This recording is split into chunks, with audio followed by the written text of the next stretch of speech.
നിങ്ങൾ ഇന്ന് കാണുന്ന റോഡുകളും പാലങ്ങളും തനിയുണ്ടായതാണോ? അങ്ങനെയാണോ നിങ്ങൾ കരുതുന്നത്? നമുക്ക് 9 വർഷം പിന്നോട്ട് പോകാം. കേരളത്തിന്റെ ദേശീയ സംസ്ഥാന പാതകൾ കെടുകാര്യസ്ഥതയുടെയും ദീർഘവീക്ഷണമില്ലായ്മയുടെയും പ്രതീകമായിരുന്നു. തകർന്ന റോഡുകൾ, തുടർച്ചയായ അപകടങ്ങൾ, നീണ്ട ഗതാഗത കുരുക്കുകൾ, വികസനം വെറും സ്വപ്നമായിരുന്ന നാളുകൾ. കേരളത്തിന്റെ ജീവനാഡിയായ NH-66 മുൻ സർക്കാർ ഉപേക്ഷിച്ച പദ്ധതിയായിരുന്നു. 45 മീറ്റർ വീതിയിൽ ഭൂമി ഏറ്റെടുക്കുന്നതിലുള്ള സർക്കാരിന്റെ അനാസ്ഥ കാരണം 2014 ദേശീയപാത അതോറിറ്റിയും കേന്ദ്ര സർക്കാരും പദ്ധതി ഉപേക്ഷിച്ചു.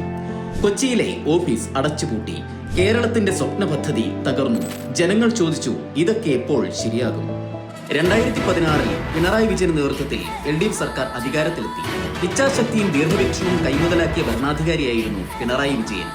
ദേശീയപാത സ്ഥലമെടുപ്പിനെതിരെ സംസ്ഥാനത്തിന്റെ പല ഭാഗങ്ങളിലും ശക്തമായ പ്രക്ഷോഭം തുടരുകയായിരുന്നു. കേന്ദ്ര സർക്കാർ നിശ്ചയിച്ച തുകയ്ക്ക് ഭൂമി വിട്ടുകൊടുക്കാൻ ആരും തയ്യാറല്ലെന്ന നില. ഭൂമിക്ക് ന്യായമായ വില നൽകുമെന്ന പിണറായി സർക്കാരിന്റെ ഉറപ്പിന് കേന്ദ്രം തന്നെ വിലങ്ങുതടിയായി.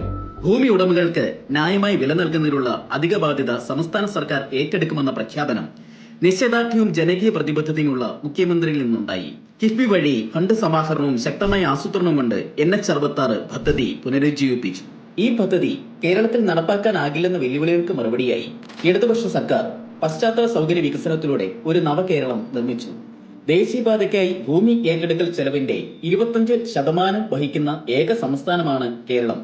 1079 ഹെക്ടർ ഭൂമി ഏറ്റെടുക്കാനായി കിഫ്ബി വഴി കേരളം ചെലവഴിച്ചത് 5580 കോടി രൂപയാണ്. 2019 മുതൽ 2024 വരെ ഭൂമി ഏറ്റെടുക്കലിനായി ചെലവഴിച്ച തുകയിൽ ഇന്ത്യയിൽ ഒന്നാമതാണ് കേരളം.